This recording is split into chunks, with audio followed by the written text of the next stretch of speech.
Much, Stuart, and thank you and your project team for assembling this symposium. I think it's a landmark event in the study of cyber terrorism, and we're all grateful to you, myself personally, for your assistance in bringing us together and for bringing such a beautiful day to the city of Swansea on the 5th of June. My presentation today will focus on the concept of electronic jihad as developed within the framework of Al-Qaeda as a catalyst through the internet for the promotion of its objectives of global terror. And my remarks will,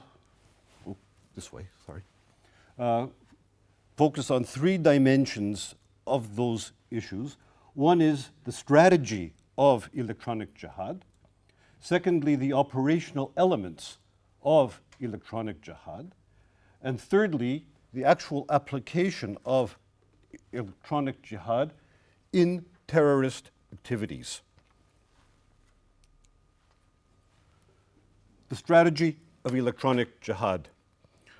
Electronic jihad we could see emerging within the discourse of Al-Qaeda, and we see it in the remarks of Anwar al-Awlaki in his 44 Ways to Support Jihad, where he writes on the internet, a great medium for spreading the call of jihad and following the news of the mujahideen, the fighters for God, for God's law, jihadists in other words. And we saw this even earlier, much earlier, in the volume of Al-Qaeda's military studies in the jihad against the tyrants, where it makes the point that the primary purpose of what amounts to electronic jihad through the internet, the primary mission is the spreading of rumors and the writing of statements that instigate people against the enemy being the infidels of the world at a global level. And Anwar al-Awlaki himself later on writes about Internet Mujahideen and www Jihad as fora on the internet which aim to promote this concept of electronic jihad.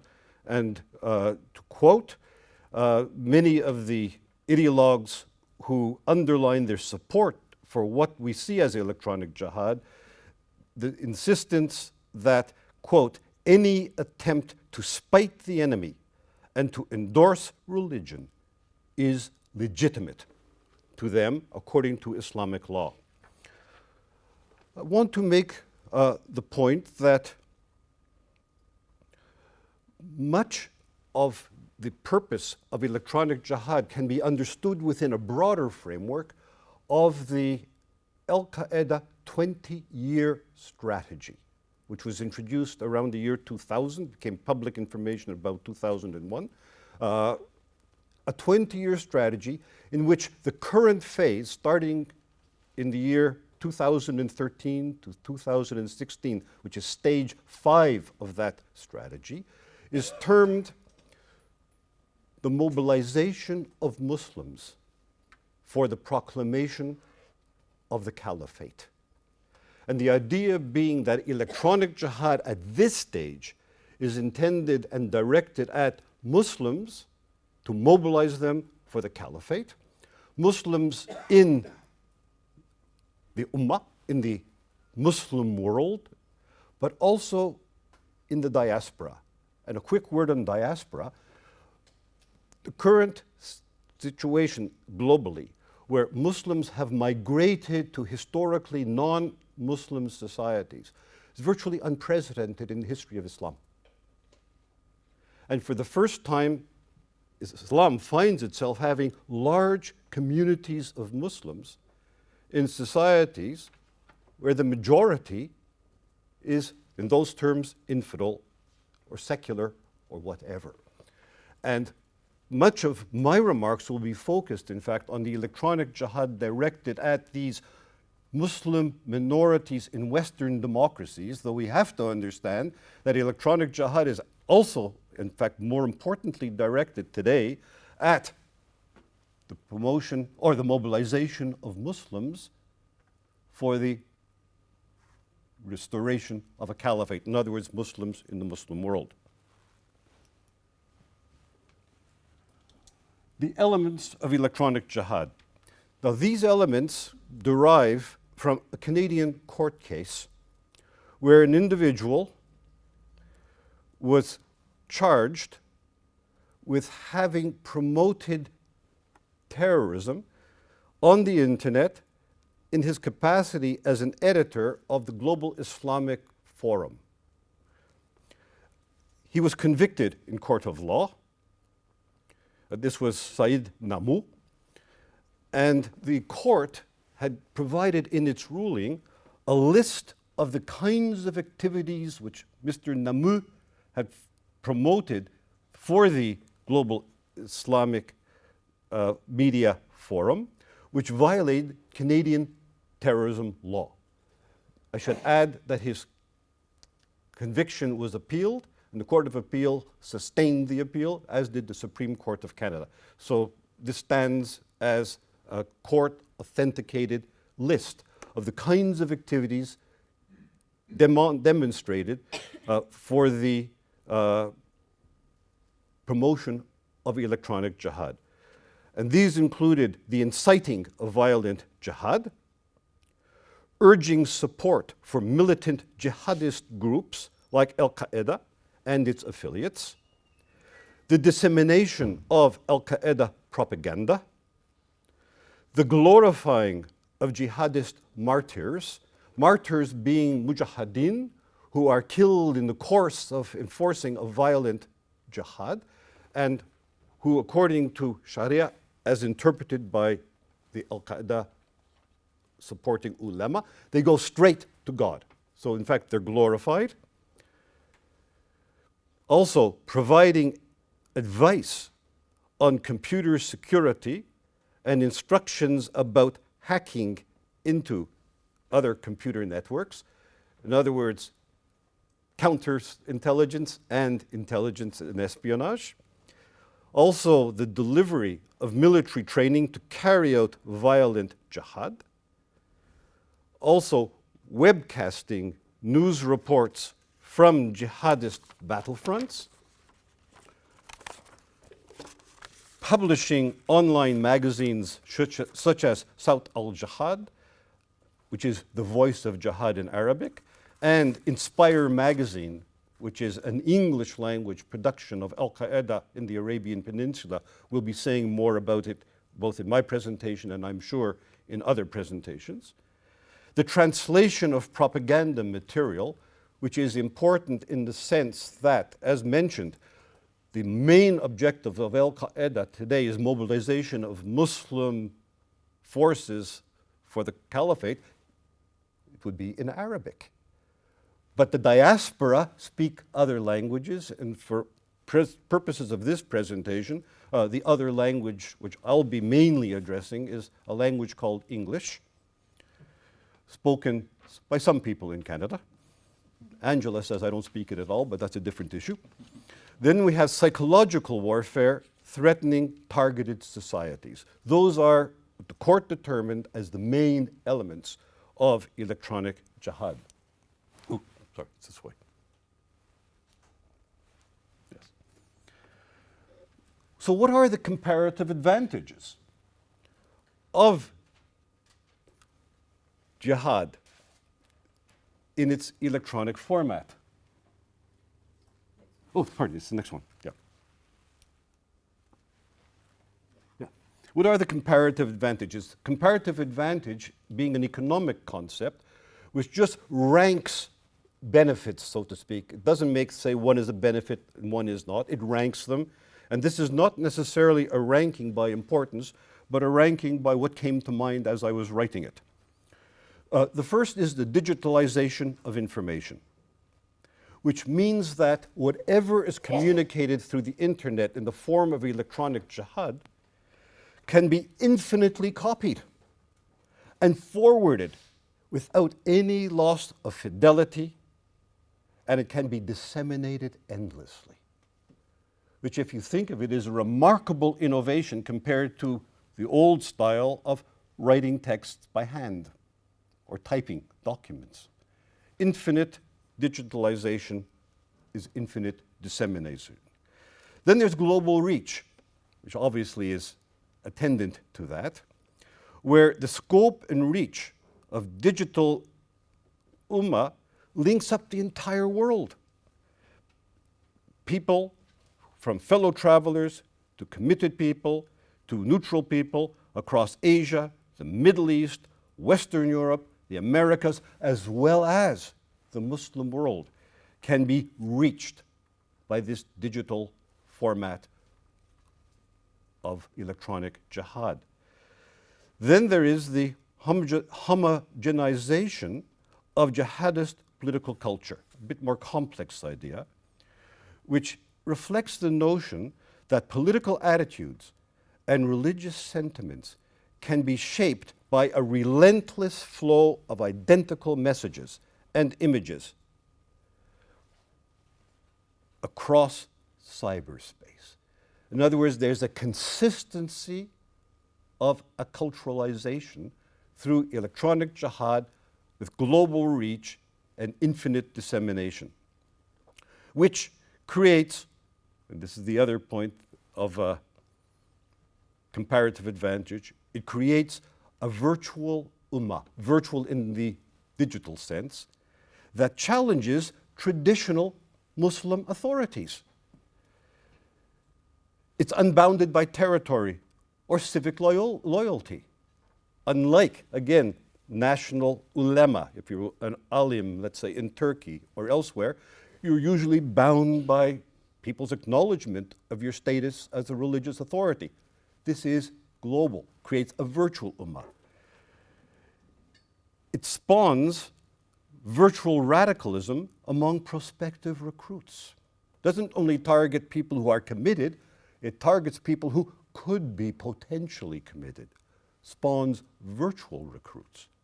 And then it fosters a jihadist counterculture that challenges the traditional authority of established religious scholars in Muslim countries and in the diaspora. In other words, your imams in a particular community or ulema in a particular society are challenged. In other words, they have to compete with the virtual technology in order to assert the traditional case vis-a-vis the much more extremist and radical virtual case. What are the core functions of electronic jihad? I've identified three. First, they serve as online libraries, repositories of archival writings by preeminent figures in the jihadi pantheon, such as Abdullah Azam, the intellectual founder of Al-Qaeda, as well as even jihadist magazines, e-magazines, electronic magazines, like Al-Qaeda's Inspire. Secondly, they serve as a platform for extremist preachers, what we would call extremist preachers. They post sermons and tracts by prominent radical Islamist preachers and expositors of jihadism, like Anwar Awlaki, which can be readily accessed across the internet and infinitely copied and disseminated. And thirdly, they serve as forums for radical discourse. In other words, they host news groups, chat rooms, discussion fora, news groups, which serve to facilitate e-conversations among the like-minded. In other words, feedback, instant and positive feedback to the messages going out through the electronic jihad.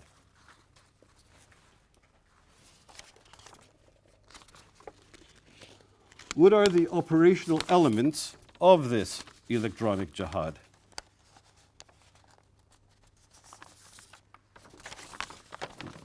Excuse me, just have to find my note.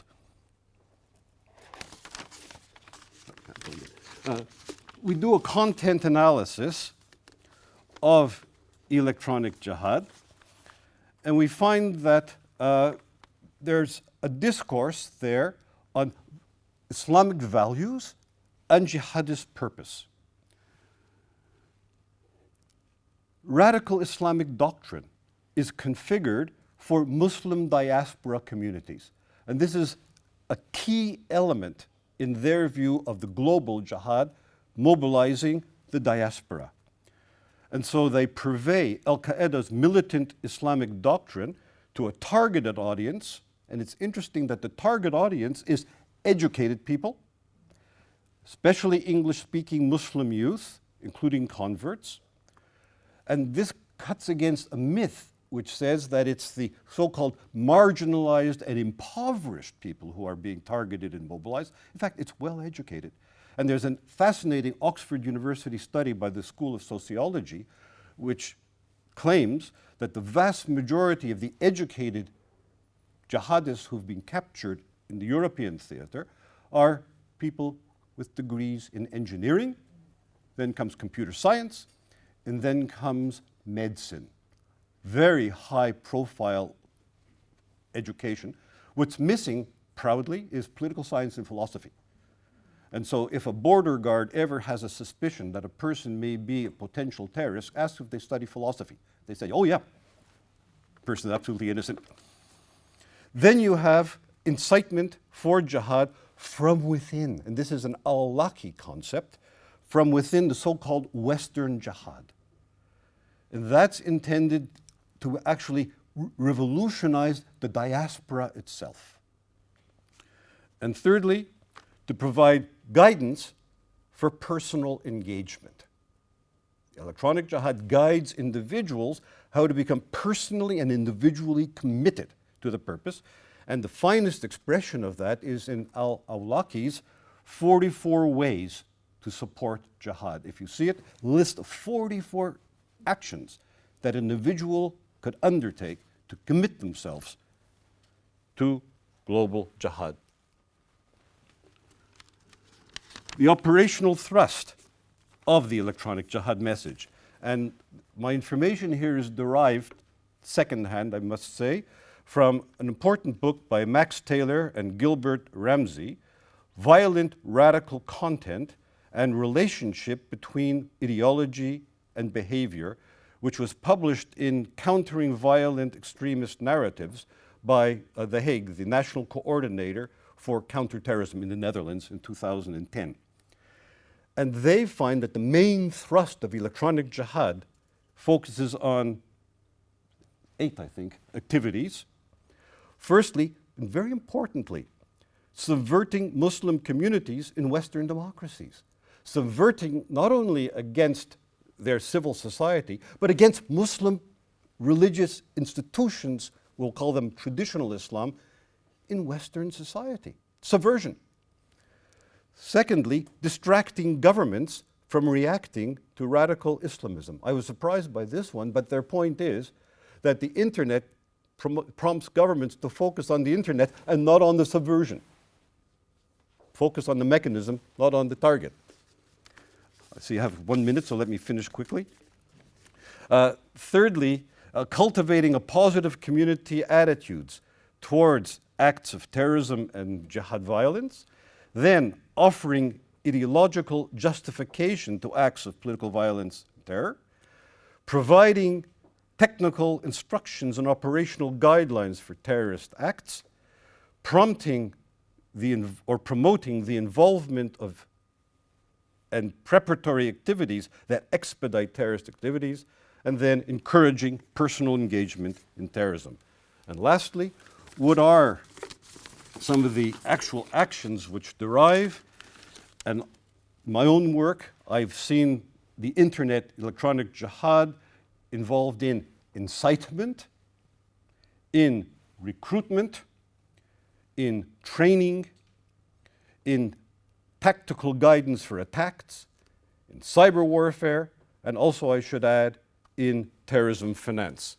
And the last word is not mine.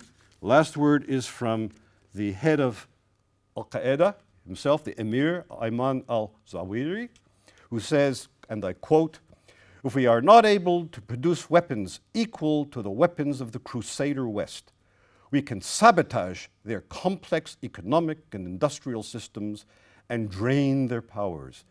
Therefore, the Mujahideen must invent new ways, ways that never dawned on the minds of the West."